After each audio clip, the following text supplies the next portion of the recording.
On va s'intéresser à la vision qu'on a dans nos pays démocratiques de la démocratie ou de l'absence de démocratie des autres. Le cas évidemment auquel on pense, c'est celui de la Côte d'Ivoire. Pendant ce temps-là, Alain Grèche et commandant Simiol vont venir nous rejoindre, mais d'abord ce qui s'est passé depuis samedi dernier en Côte d'Ivoire.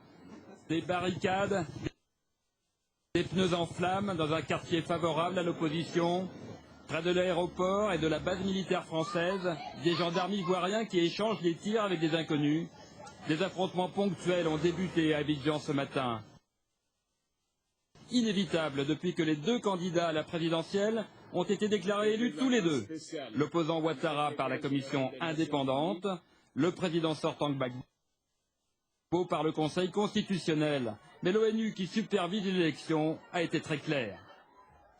Même si l'on tient compte des réclamations du parti présidentiel, les résultats confirment encore que c'est M. Ouattara le vainqueur.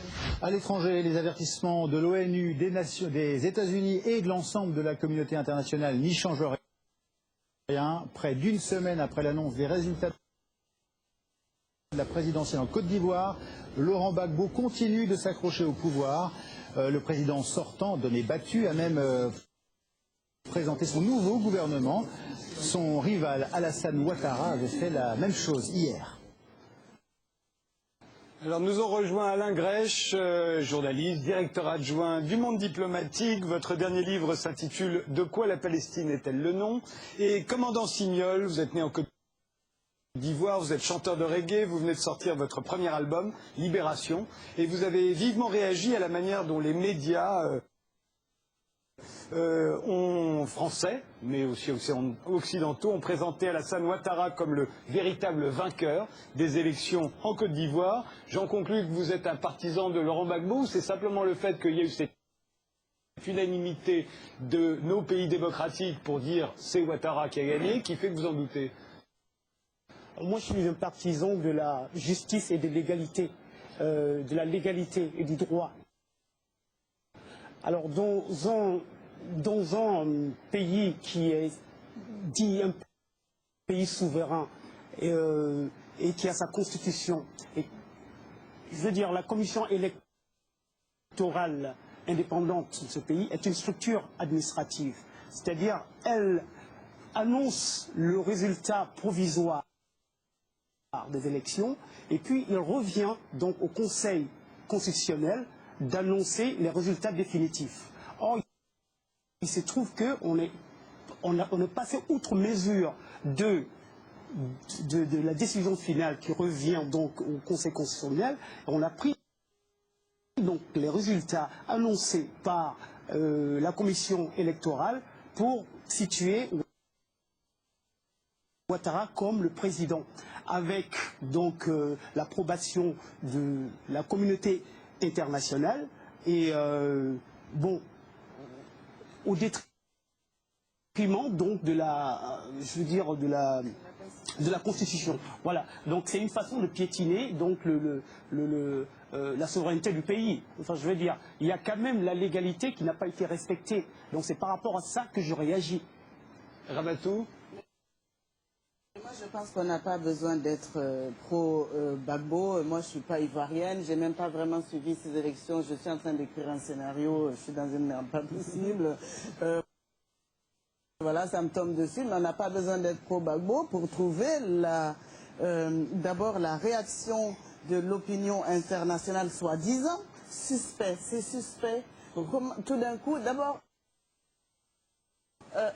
tout d'un coup, tout le monde dit qu'il a gagné, ok? Ouattara ou Gbagbo? Gbagbo dit qu'il a gagné, Ouattara dit qu'il a gagné. Alors pourquoi est-ce que Sarkozy tout d'un coup dit c'est Ouattara qui a gagné et puis c'est Obama qui dit que c'est Ouattara qui a gagné? Parce que l'ONU a dit que c'était Ouattara qui avait gagné. Et alors l'Union africaine était là? Alors l'Union africaine qui n'a rien dit au début, alors que nous on a nos familles dans ces pays, on a nos amis qui nous racontaient ce qui s'était passé avec des bourrages d'urnes, avec des gens à qui on a empêché de voter. On entendait. Alors l'Union africaine ne dit rien.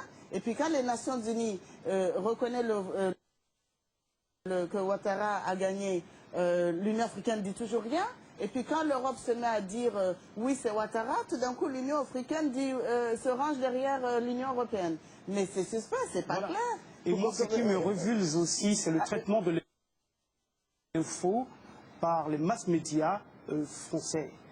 Donc la majeure partie des médias français aujourd'hui du régime actuel, qui est néolibéral, on le sait, et qui est forcément favorable à l'impérialisme, donc annonce donc la victoire incontestable de Ouattara. Et, Parce que c'est un ancien du FMI, vous pensez? c'est obligatoire, c'est évident. Justement. Enfin, en tout cas, l'Occident aime bien Ouattara, ça se voit. Moi, je crois que ce qui est intéressant, c'est de savoir et de comprendre pourquoi notre discours occidental sur la démocratie insupporte et révolte de plus en plus dans beaucoup de pays. Et je vais donner un exemple. Moi, je connais plus le Proche-Orient que l'Afrique. Je veux dire, on vient de sortir d'élections en Égypte. Qui ont été... Oui, mais aussi le monde arabe.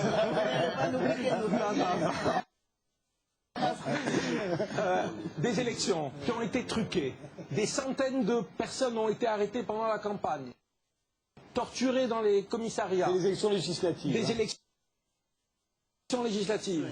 Des journaux qui ont été interdits, etc. Je n'ai pas entendu une protestation d'un gouvernement européen pour dire c'est scandaleux. Alors que quand il y a eu le trucage en Iran, tout le monde s'est révolté. Je n'ai pas senti une mobilisation des médias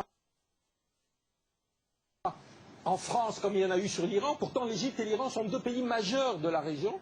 Et je n'ai pas vu de grands intellectuels, ni Bernard-Henri Lévy, ni personne d'autre, descendre dans la rue pour dire c'est scandaleux ce qui se passe en Égypte. Donc, on a l'impression, quand on est dans le monde arabe, de dire vous parlez de démocratie quand ça vous arrange. Et on a eu un exemple extraordinaire qui est dans toutes les mémoires dans le monde arabe. En 2006, il y a des élections en Palestine. Pour la première fois dans le monde arabe, depuis 50 ans, on a des élections à peu près libres, où tout le monde a accès aux médias, où tout le monde peut participer, etc. Résultat des élections, le Hamas gagne les élections. Et on dit aux gens, c'est bien, la démocratie, nous sommes pour, mais vous avez mal voté. Donc on n'aime pas ça. Et deuxièmement, non seulement vous avez mal voté, mais on va vous punir pour avoir mal voté, parce qu'on va prendre des mesures de sanctions qui ne touchent pas le gouvernement constitué par le Hamas, mais qui touchent l'opinion publique. Dernier exemple, et j'en termine là, c'est aussi le monde arabe et l'Afrique, c'est la Tunisie. On a un régime dictatorial où le président est réélu tous les 4 ans, 5 ans dans des choses qui rappellent Ceausescu, où la torture est aussi une pratique régulière. Vous avez entendu beaucoup de protestations du gouvernement français. Comment vous voulez que quand l'Europe ou la France disent quelque chose sur la démocratie, elle soit crédible, même quand, des fois, il y a des raisons qu'elles le disent. Justement, alors c'est l'ère du soupçon. Un mot sur cet amalgame généralisé où tout est dans tout et l'Occident condamné par rapport au tiers-monde qui lui est... Bon, alors tout cet amalgame-là, je voudrais prendre quand même quelque chose. La démocratie, c'est pas seulement le vote. Monsieur, si le Hamas est élu et qu'ensuite il massacre les gens de l'OLP... Vous racontez n'importe quoi. Ah oui, je raconte, bien entendu, mais je raconte des choses très différentes de vous. Si vous voulez, non, écoutez, le Hamas qui aurait gagné les élections législatives n'avait aucune mesure. On sait ce qu'est le Hamas. On ne va pas faire un débat sur le Hamas. Et donc, j'aimerais bien qu'on vienne à la Côte d'Ivoire. Vous avez fait un amalgame qui a pas parler de la Côte d'Ivoire et vous parlez du Moyen-Orient. Le moins diplomatique de ce même temps que l'Égypte est en Afrique. Je croyais Jean-François, s'il vous plaît. C'est un pays arabe et un pays africain. Monsieur, je voudrais dire un mot, s'il vous plaît. Je voudrais dire un mot, s'il vous plaît, monsieur, sur le problème qui préoccupe l'Afrique de l'Ouest, c'est-à-dire la Côte d'Ivoire. Vous avez peut-être échappé qu'en Guinée-Conakry vient d'y avoir des élections normales et que le président Alpha Condé, lui, a été élu par la Cour suprême, confirmé par le Conseil constitutionnel. Ce qui se passe en Afrique, et je ne veux pas arbitrer entre votre difficulté moyen-orientale, Moi, je connais la Côte d'Ivoire depuis 1969. J'avais 20 ans. Ça fait 40 ans. Et je souffre pour ce qui est en train de se passer là-bas. Pas seulement pour ce que vous dites des excès de la France ou des États-Unis ou des Occidentaux, de ceux qui se présentent comme des démocrates. Et je rejoins un artiste pour dire qu'il faut que la Côte d'Ivoire se réconcilie, se rassemble. Moi, je crois que M. Ouattara a fraudé massivement dans le Nord, et j'en ai la preuve, dans 5 bureaux. Il y a des bureaux où il a fait, pour Gbagbo, 1 et 500 pour Ouattara. Ça, si l'ONU, le machin, comme disait De Gaulle, si la commission électorale dite indépendante dit la vérité, ou bien elle annule les élections, ou monsieur qu'on a entendu parler tout à l'heure, le Coréen, monsieur Choi, il s'en retourne aux Nations Unies. Quant à M. Ban Ki-moon, qui fasse bien attention de ne pas déclencher des guerres comme il en a déclenché ailleurs sur le continent africain. Moi, j'aime l'Afrique, et quand je parle d'Afrique, je ne parle pas du Hamas ou de l'Irak, de l'Iran. Je parle de la Côte d'Ivoire, monsieur. Non, non, non, vous êtes au monde diplomatique. Je vous parle de la Côte d'Ivoire, de M. Ouattara, de M. Gbagbo et des gens qui, avant la colonisation, après les indépendances, avec Houphouët-Boigny, avec Conan Bédié, avec Gay, avec Guillaume Soro, qui se retrouve Premier ministre à l'hôtel du Golfe aujourd'hui, moi je vous dis qu'il faut que la France calme le jeu. Et c'est pas depuis l'Inde que le président Sarkozy doit donner des bons points à M. Ouattara ou des mauvais points à M. Gbagbo. Et je suis comme madame. Elle est d'un pays voisin qui est très concerné par ce que veut dire M. Ibrahim Barhema Yassara, M. le colonel Wanké, ou M. Tanja, ou maintenant un putschiste. Il nous faut aider à la démocratie. Or, les Américains, de temps en temps, je me tourne vers une journaliste qui a vécu là-bas. Quand ils déconnent, quand la CIA déconne, quand Washington déconne, parce qu'ils ne s'intéressent qu'au pétrole, aux mines, à l'uranium. Nous aussi, les Français. Oui. Et les Chinois maintenant. Non, mais il y en a d'autres. Il y en aura d'autres. Il y aura les Coréens, il y aura les Indiens. Mais aujourd'hui, de grâce, les Africains qui vivent en Côte d'Ivoire, qui soient baoulés, qui soient bêtés, qui soient doula, qui soient avec M. Gbagbo, qui soient avec M. Ouattara, qui soient avec M. Bédié, qui soient avec M. Soro-Guillaume.